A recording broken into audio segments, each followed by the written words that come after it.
All right. Hi, everyone. Ruth George, continuing with my casual conversations. And today I am joined by Heather.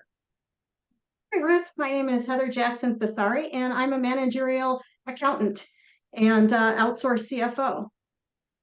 Awesome. All right. So, Heather, we're talking about closely held businesses, and we have some special considerations for those business owners. We're thinking about business planning and estate planning. So, give us some tips on what we can do for planning purposes.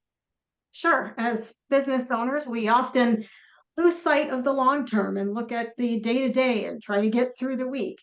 But looking at the long term and what will happen with your business if something happens to you or if something changes is really important. And it's really something you should look at least once a year. So a few things to consider are whether or not your tax returns have been filed and are current, whether your financial statements are current and accurate. Also, one big thing is who will run your business, or if your business will continue. You want to know who that is and have a plan in place, for succession. And once they're brought in, how will your day-to-day operations look, and what will your accounting processes look like? Especially if this is something that you were doing before yourself. Is your successor going to be able to handle that, or do that? Or are you going to need to make some changes there?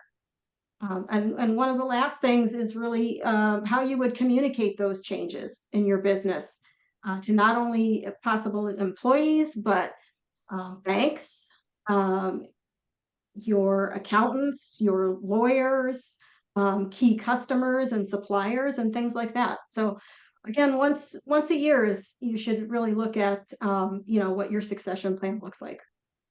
Right. So you're thinking about stabilizing the business, growing the business, and then taking out some of the risks associated with the future for the business, because that will affect you, your business, and your loved ones, and everybody affected by the business. So estate planning, business planning go hand in hand.